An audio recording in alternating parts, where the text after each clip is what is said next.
You've entered the Houston Running Zone, the ultimate podcast for runners in the Houston area, featuring the everyday runners who inspire us, clubs, gear, races, and runcations.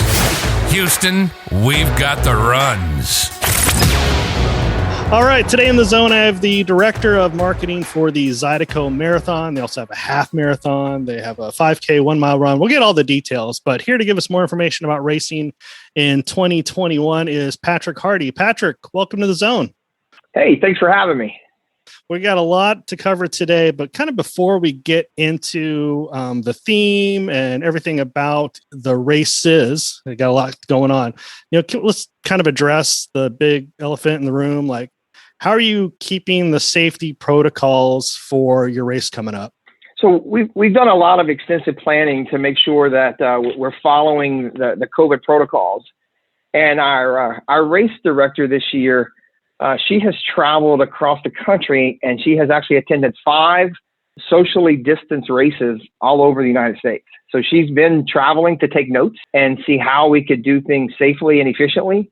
We feel we have a solid plan, and taking that plan to meet with our local officials to make sure that we're able to get all of our permits. Because the big thing is to try and put together a great race plan, but then if you can't get the permits to run on the streets, then nothing's good about that. So we took the safety plan, met with our local police officials and the administrative people in the mayor's office, and they saw that we had did our homework, and they believed that we were very well prepared to have live in-person racing, to not have to fall back on some type of virtual event. Face masks need to be worn until you've crossed the start line, and then you can put it in your pocket, throw it on the ground, whatever.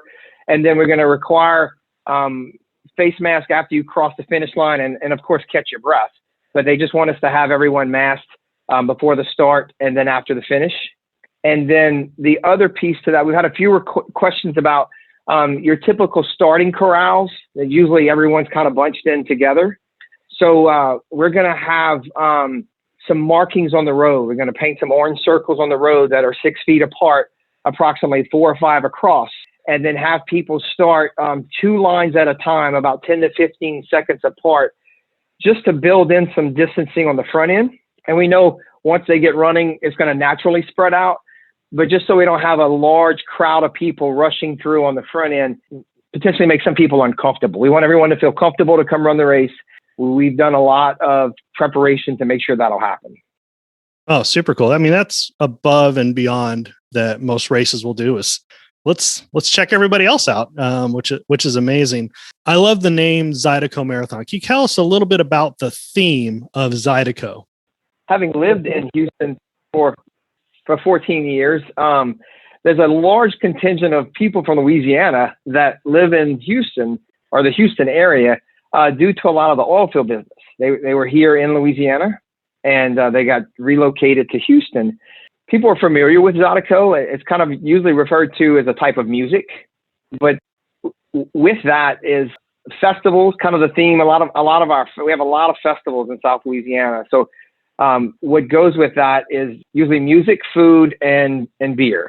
So the whole premise of this was to do something back in 2013 when the original idea was planted, was to try to do something that other races weren't doing and show off what people knew Lafayette to be, or to show out all the good stuff about Lafayette. And that tied into our post-race party.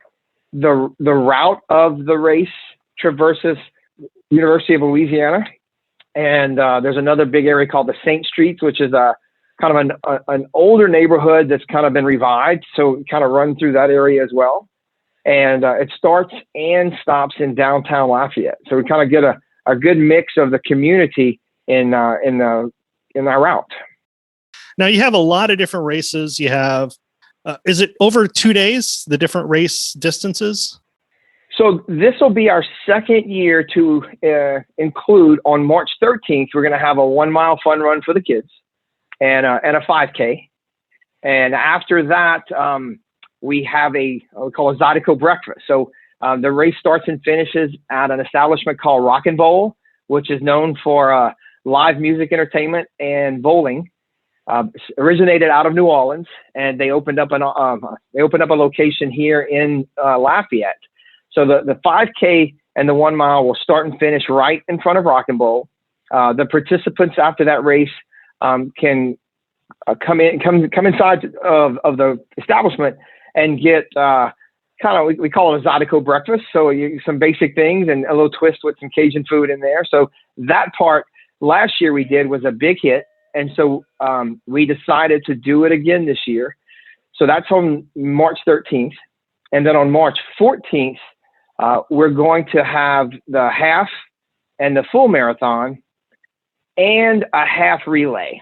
So we added in a couple of years ago a relay option. So if you don't want to run 13.1 miles, you can grab a friend and everybody can do approximately a 10K.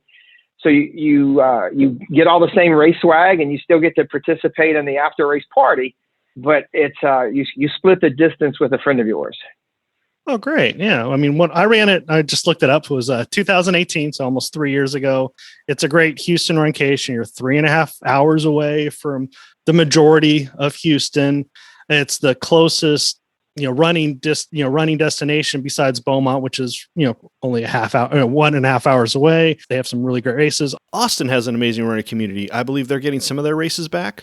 I love the theme. I love everything about it. I want people to kind of make it a whole weekend like I did. Are there some close hotels that you recommend for people to kind of make a whole weekend out of it? Sure. So if you go to our website, ZydecoMarathon.com, there are several partner hotels in there. The Hilton Garden Hotel that's on the route has agreed to do a special for us. So that information is on the website as well. LafayetteTravel.com's got a bunch of local information about restaurants and events and all kind of fun activities.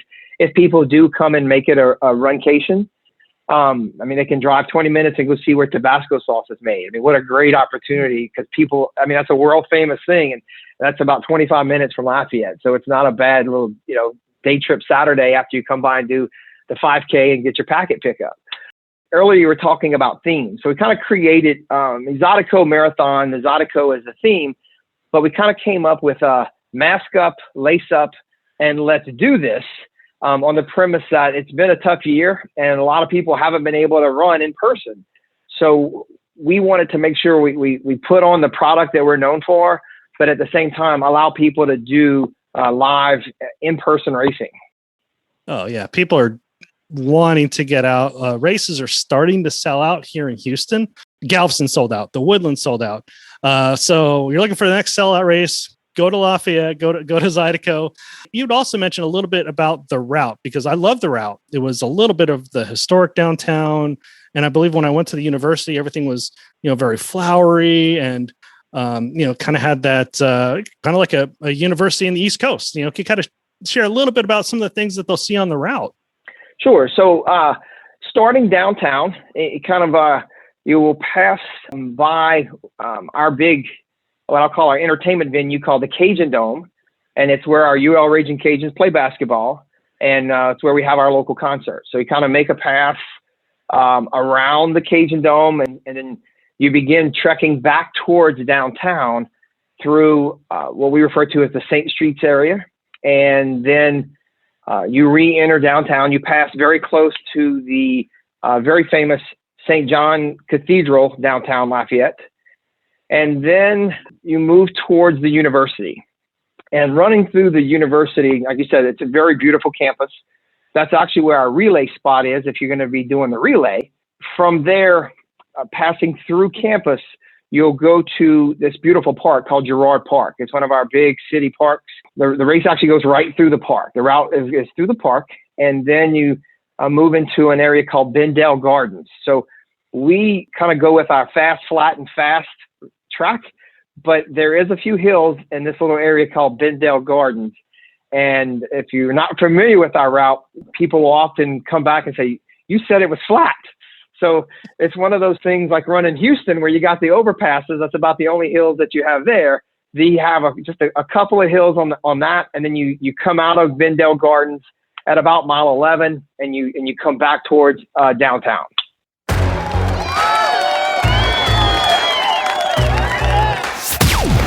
You are in the Houston Running Zone. We've got the runs. What are some of the swag? I mean, you're doing the medals and the shirts as well, too, correct? Correct. So our medals and shirts, every year our medals have some type of theme tied into Zydeco, and this year is no different. It's kind of a fanned out accordion. And if you go to our Facebook page, the Zydeco Marathon Facebook page, the medals are on the Facebook page. So you'll be able to check out the medals.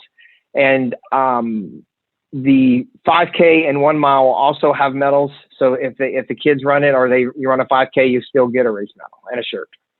Oh, that's very important. I love that you're giving medals, not only for kids, but for 5Ks. That's what people need. They need that little motivation. You never know where people are coming from. Maybe this is their first 5K. They need something to remind them, not just a shirt, which is cool. I love the theme idea. I think people are just in a happier mood when there's a theme.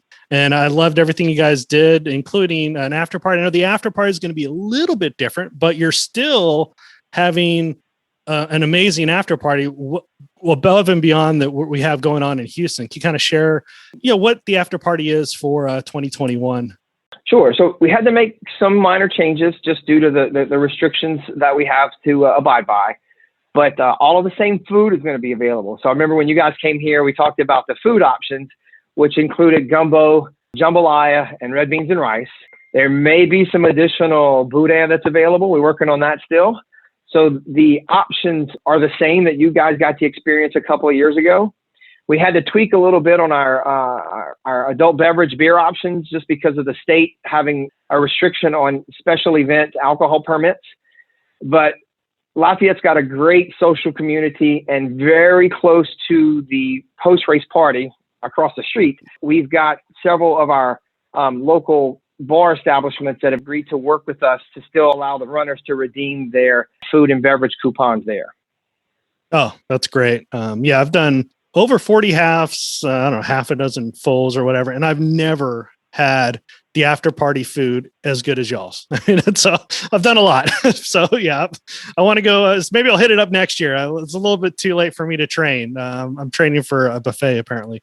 So also, do you have any people that are, people come in, they bring their family, they make it a weekend. If people want to volunteer, because a lot of times that's what they want to do. Like, okay, my family's going to be here and they want to volunteer at an aid station. How do they get involved in any volunteer, or even, start, finish, whatever they need to do? What's a good way to start that up for you? No, so volunteers are always welcome. And obviously this year we have some people that are concerned about being outdoors in some type of socially distanced event. And we would totally respect that. But if someone's interested in volunteering, also on our website, ZydecoMarathon.com, there is a volunteer button they can click, and it kind of lays out the locations. So you can even pick the spot that you want to volunteer and the time shift that you want to work. So we kind of made it as easy as possible. And that provides us the opportunity to draw in more volunteers. They may only want to work 2 hours, so they can work their 2 hour shift and then be a part of the post-race party or get to the finish line and cheer on the runners. Now that I have a teenager, I kind of realize they need volunteer hours. And I know this is obviously a safe way to do it because a lot of the stuff is touchless and things like that. So yeah, definitely hit them up. A couple more things I want to ask really quick. Number one, are you guys going to have the Ainsley's Angels? Are they available to run your races this year? Ainsley's Angels will definitely be participating. I think like you enjoyed it, they tend to come out, and we always give them a little bit of head start. If you're familiar with Ainsley's Angels, it started with a young lady that was diagnosed with infantile neuroxinal dystrophy. And I think as the disease was progressing, they were trying to find things to do as a family, and kind of reading about it on their website. In 2008 was the first race that her dad pushed her in a large running style stroller. And over the course of the next few years, it was documented that she was able to participate in over 100 road races that she was able to ride in the running stroller. And I think the whole premise of it is that when they did the first one, they saw this smile on her face, and the response saw that it made her happy. And knowing that she had a terminal illness, the family used that as an opportunity just to provide some blessings for her in her final years of life. So it's kind of a great thing to see our kids come out. We have sometimes volunteer people that they need extra pushers. So we have, people will team up and will push some of the kids, and I think they get a blessing from being a part of it just as much as the kids do from being able to ride for 13 miles. Oh yes. My whole family's done it. Our running club, one of the chapters came to talk to the running club, and we had, 30 people sign up on the dot. Hey, we want to be a part of this. It's a really cool way to give back, especially if you're not going for a PR, or if you've been running like me for 10 years, you want to do something different. It's a great way to give back and want to, give them a shout out. We'll put some links for them, and I'm so happy you guys will have them back. A couple more things is the charity option for your race. Can you kind of explain how that works, and if people want to kind of get involved in kind of raising money for charity? Sure. So part of the original idea when Zydeco was being put together was to be able to take the monies that we raised and provide that back to various local charities. And this year, we've kind of changed it up a little bit, just simply because of the past year that a lot of charities have experienced with COVID, and a lot of fundraising has taken a hit. A lot of events that people normally do to raise money for their charities, they have not been able to do. And that includes runs, that includes trips, travels, a bunch of social events that typically happen where people can raise money. They haven't been able to do that. So we decided to kind of, what I'll say, spread the money out a little bit more, because we normally pick one or two charities to deal with, but we've got a decent list of charities that are going to be benefiting from our race this year, including what we call Big Brothers and Big Sisters. A lot of people are familiar with that. St. Jude's going to be a part of the charities that we select. So we got several local charities that will benefit from our fundraising. Before I let you go, I did want to surprise you. We do have a lightning round. We call it a lightning round. It's only 3 questions. I end up being lightning and I end up yapping. So either way, we just got 3 really quick questions for you. Are you ready? I did prepare and go watch some of your previous podcasts, so I was expecting this. Well, I have a couple of new questions. I like to mix it up, but all right.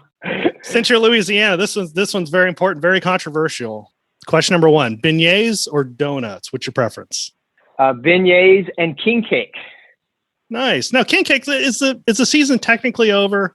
The king cake season ended with Mardi Gras, but a lot of our local bakeries, they will still make a king cake and maybe put some Valentine decorations on it, or some green for St. Patrick's Day. So you can still get the same pastry. It just may not have the gold, purple, and green colors of Mardi Gras on it. So you're traditionalist, you cream cheese, praline. That's a whole nother thing, praline or praline. What's your favorite or flavor? I'm an equal opportunity eater. Whatever's brought into the office, I will gladly eat on. All right, terrific. All right. So question number 2, describe your running style using an animal. My running style using an animal. Lately, probably more of a pack mule. Running is, especially preparing for the race, you tend not to get as much runs in because there's more work happening during the race preparation. But it's always fun. Rabbit definitely doesn't fit, but I'll go with pack mule right now. All right, terrific. Especially the humidity's back, so yeah, that's just part of it. Living here in the South. All right, and of course, the last question: your favorite culinary guilty pleasure? I have to ask this because you're from Louisiana. Well, right now it's boiled crawfish. It's crawfish season, and so my culinary guilty pleasure is definitely crawfish. It can be étouffée, but primarily boiled is my preference right now. Yeah, hopefully they'll have enough with all the freezes. Hopefully they'll have enough for the next couple months here. So yeah, Patrick, once again, thank you so much for taking some time. Also want to plug your website and of course the Facebook page. Is that also linked to your website? Correct. So ZydecoMarathon.com. And then Zydeco Marathon is on Facebook as well as Instagram. Once again, everybody, podcasts are free. So if you know anybody that could use this information, share it with them, make it a Runcation, you name it. If you're on Apple Podcast or anything that does reviews, if you could rate us and review us, that'd be great. Not required. But more importantly, looking forward to sharing another episode next week. Thanks for visiting the Houston Running Zone. If you know someone you'd like to be featured in the zone, go to thehoustonrunningzone.com and send us a message. Until next week, always remember, Houston, we've got the runs.